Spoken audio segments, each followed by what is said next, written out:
तक देने वाला है मानसून। होगी कई राज्यों में झमाझम बारिश की संभावना। देखिए क्या होने वाला है। मेरा नाम अंकुश रसिया, आपका इस वीडियो में स्वागत है। बताएंगे आपको आज के मौसम के पूर्वानुमान के बारे में, और आज बताएंगे कि मानसून कैसे आएगा और कब आएगा और कितनी उसकी जो है बारिश की इंटेंसिटी रहने वाली है हमारे देश में, और कैसा यहाँ पर माहौल रहने वाला है और क्या स्थिति इसकी रहने वाली है। तो वीडियो में आप अंत तक बने रहेगा, जिससे कि आपको लगातार जो भी हम बताएं आपको समझ में आ सके और आगे क्या होने वाला है इसके बारे में आप जान सके। तो हम पूरा आशा को उम्मीद कर रहे हैं कि इस बार मानसून समय से पहले दस्तक देने वाला है, यानी कि वो केरल समय से पहले पहुंच सकता है और पूरे देश में भी समय से पहले मानसून के आगमन हो सकती है, इसकी प्रोबेबिलिटी है। अब क्यों है क्यों नहीं है इसके भी बारे में आगे हम चर्चा करेंगे और बताने का प्रयास करेंगे। लेकिन अगर देखा जाए तो जो भी मानसून की संभावना है आने वाले समय में, तो पूरे देश में जो भी है, ये देख सकते हैं इसमें जो कम दबाव का क्षेत्र नज़र आ रहा है, ये ही मेन कारण होता है मानसून के आगमन का। तो इसके बारे में थोड़ा सा बता देते हैं। देखिए क्या होता है, जब गर्मी आती है और जब सूर्य उत्तरायण होता है, मकर रेखा को पार करके हमारे उत्तरी गोलार्ध में प्रवेश करता है पृथ्वी के, तब यहाँ पर तापमान लगातार बढ़ने लगते हैं। जब लगातार तापमान बढ़ते हैं तो धरती जल्दी जल्दी गर्म होती है। जब धरती लगातार गर्म होगी और जल्दी जल्दी गर्म होगी तो वहाँ पर जो भी हवाएं होती हैं अगल बगल के, वो बहुत तेज़ी से ऊपर उठती हैं। और जब तापमान 45 डिग्री, 46 डिग्री, 27 डिग्री, 28 डिग्री लगातार 1 महीने 2 महीने करीब या 10 दिन 15 दिन के करीब बना रहता है, तो वहाँ पर कम दबाव का क्षेत्र बन जाता है। यानी कि पूरा मध्य भारत से लेकर के उत्तर भारत पूरा जो है एक लो प्रेशर एरिया का काम करता है, कम दबाव का क्षेत्र बन जाता है। इसकी वजह से मानसूनी जो भी ठंडी ठंडी हवाएं होती हैं वो कहीं की भी हों, वो लगातार खींची चली जाती हैं इस जो है इलाके की तरफ, उस जगह को भरने के लिए। क्योंकि प्रकृति ने ऐसा गठन किया है कि यहाँ पर जो भी हवाएं होती हैं वो कम दबाव से उच्च दबाव से कम दबाव की ओर चलती हैं, और जब हाई प्रेशर होता है तो खास तौर पर दबाव बढ़ता है, इसीलिए उल्टा चलती हैं। लेकिन मुख्यतः जब कहीं पर जगह खाली होती है तो उसको घेरने के लिए हवाएं लगातार तैयार रहती हैं। तो मानसूनी हवाएं बहुत तगड़ी यानी कि हमारे तरफ आती हैं, जो कि सीज़न वाइज आती हैं, क्योंकि गर्मी जब पड़ती है तब आती हैं। जब वो आती हैं तो अपने साथ साथ में जो भी बंगाल की खाड़ी हो गया, अरब सागर हो गया, प्रशांत महासागर हो गया, उससे क्षेत्रों से काफ़ी भारी मात्रा में नमी लेकर के आती हैं। जब वो नमी लेकर आती हैं तो कई इलाकों में मूसलाधार बारिश होता है, कई इलाके यहाँ पर जलमग्न हो जाते हैं, यानी कि कई इलाके में बादलों का कहर देखने को मिलता है। इस तरह का माहौल बन जाता है। सबसे पहले जो भी मानसूनी हवाएं पहुँचती हैं वो केरल पहुँचती हैं, उसके बाद उनका दो धीरे धीरे आगे बढ़ती हैं। जैसे ही ये थोड़ा सा आगे बढ़ती हैं, बस केरल के बाद से ये 2 भागों में बढ़ जाती हैं। एक हो जाता है पश्चिमी भाग, एक होता है पूर्वी भाग। तो यहाँ पर पश्चिमी भाग में से भी मानसून आगे बढ़ता है, पूर्वी भागों में से भी मानसून आगे बढ़ता है। लेकिन जो मध्य भारत का क्षेत्र है यहाँ पर दोनों तरफ से मानसून आगे बढ़ता है, दोनों हवाएं आकर मिलती हैं।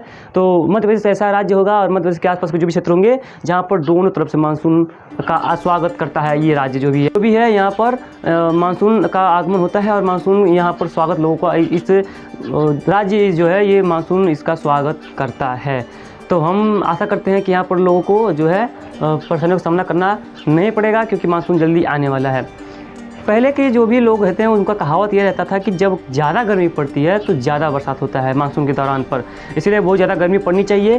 तो ये साइंस के हिसाब से भी सही है, क्योंकि अब वो लोग कहते थे कि ज़्यादा गर्मी पड़ेगी तो ज़्यादा बारिश होगी। अब साफ सीधी बात है, जब भी ज़्यादा गर्मी पड़ेगी तो वहाँ की जो ज़मीन होगी, उस सतह होगा वहाँ का, वो काफ़ी ज़्यादा गर्म होगा। जो काफ़ी ज़्यादा गर्म होगा तो हवाएं बहुत जो वहाँ से गर्म होकर काफ़ी ज़्यादा ऊपर उठ जाएंगी। जब बहुत ज़्यादा वहाँ से हवाओं का रिक्त स्थान बच जाएगा तो बहुत भारी मात्रा में जो यानी कि बहुत भारी मात्रा में मानसूनी हवाएं काफ़ी तेज़ी से भारत की तरफ पहुँचेंगी। तो जब भारी मात्राएं में और भारी ज़्यादा मात्राओं में भारत की तरफ मानसून पहुँचेगा, मानसूनी हवाएं पहुँचेंगी तो अपने साथ नमी लेकर के आएंगी, जिससे कि ऊपर उठेंगी और काफ़ी घनघोर बादल बनेंगे, और साथ साथ में मूसलाधार बारिश होगी, जिससे कि लोगों को परेशानियाँ भी झेलनी पड़ सकती है।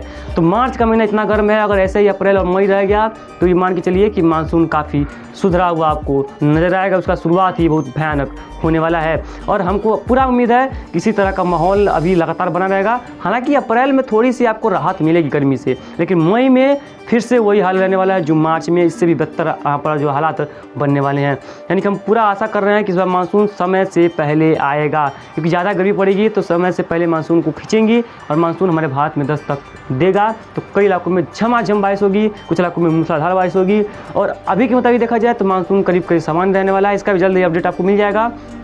कुछ इलाकों में काफ़ी तगड़ी जो है बारिश होगी। हालांकि इस बीच कुछ इलाके ऐसे भी होंगे जहाँ पर सूखे जैसी स्थिति सामना करना पड़ सकता है। हालांकि उसकी प्रोबेबिलिटी काफ़ी कम है सूखे जैसे, लेकिन कम बारिश ज़रूर से देखने को लोगों को मिल सकती है।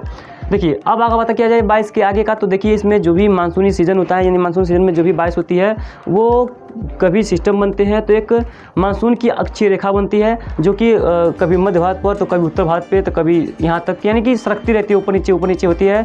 और जब ये ऊपर नीचे होती है तो कई इलाकों में काफ़ी अच्छी बारिश देखने को मिलती है, क्योंकि ये भी कभी काफ़ी सक्रिय रहती है, काफ़ी प्रभावी रहती है, और इसकी वजह से काफ़ी मूसलाधार बारिश देखने को ट्रफ की वजह से मिलती है। कभी कभी मौसमी सिस्टमों का सपोर्ट नहीं मिलता है, लेकिन फिर भी ये इसका जो प्रभाव रहता है देश में देखने को मिलता है। कई इलाकों में मूसलाधार बारिश होती है, कई इलाकों में काफ़ी तगड़ी बारिश होती है, लोगों का जीना मुहाल कर देती है वो बारिश। तो इस बार का मानसून जो 2022 का मानसून है, इस गर्मी के हिसाब से तो लगता है कि काफ़ी बेहतरीन प्रदर्शन करने वाला है। लेकिन आगे क्या होने वाला है, इसमें जो मॉडल का संकेत है वो भी है लगभग सामान्य के आसपास के बारिश की संभावना है। लेकिन जल्द ही इस पे आपको लगातार अपडेट मिलता रहेगा कि किस तरह की बारिश की संभावना रहेगी। सामान्य से अधिक की बारिश की संभावना है। लगातार कई दिनों के बाद यहाँ पर जो है 2-3 साल लगभग मानसून काफ़ी अच्छा होने जा रहा है। तो इसमें जो भी अब फिनोमेना है इस मौसम का आपने समझ गए होंगे। अगर कोई भी क्वेश्चन आपको बच गया हो तो कमेंट करके पूछ सकते हैं कि ये हमको समझ में नहीं आया और ये हमको बताने का प्रयास करें।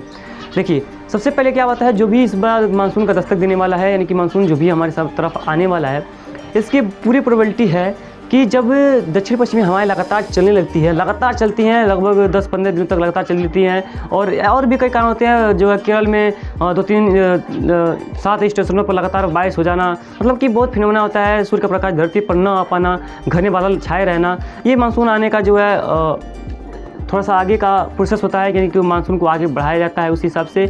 और जब मानसून आता है, ये कोई मानसून जो होता है ये कोई बारिश का नाम नहीं है, ये हवाओं का नाम है। कभी कभी क्या होता है, कहीं कहीं पर सूखा मानसून पहुंच जाता है, यानी कि मानसून तब पहुंच जाता है लेकिन वहाँ पर बारिश ही नहीं होती है। तो लोग पूछते हैं कि आखिर में मानसून यहाँ पर कैसे डिक्लेयर कर दिया गया जब मानसून यहाँ पर बारिश हमारे यहाँ हुई ही नहीं।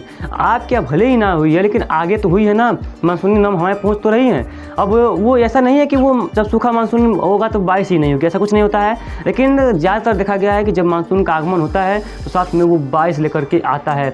बिना बारिश के बहुत कम चांस होता है कि यहाँ पर मानसून आगे बढ़ सकता है, इस तरह की प्रोबेबिलिटी कम रहती है। लेकिन हाँ, मानसून जब आ जाता है तो कई इलाकों में झमाझम काफ़ी ठीक ठाक बारिश देखने को मिल जाती है। कभी कभी ऐसा भी होता है कि मानसून सूखा ही आ जाता है, यानी कि सूखे की स्थिति रहती है, उस समय हवाएँ पहुँच जाती हैं और वहाँ पर डिक्लेयर कर दिया जाता है कि मानसून यहाँ पर पहुँच चुका है। तो लोगों का मानना रहता है कि मानसून आ गया तो बारिश क्यों नहीं हुई।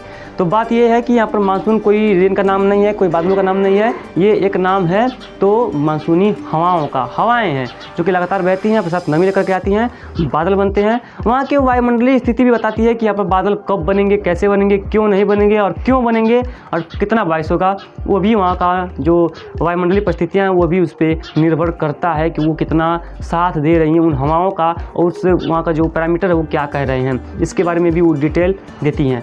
तो हम आशा करते हैं इस वीडियो को आपको पसंद आएगा। अगर पसंद आएगा तो लाइक जरूर कर दीजिएगा। चलिए फिलहाल इस बुलेटिन में इतना ही। चलिए मिलते हैं अगले बुलेटिन, तब तक के लिए धन्यवाद।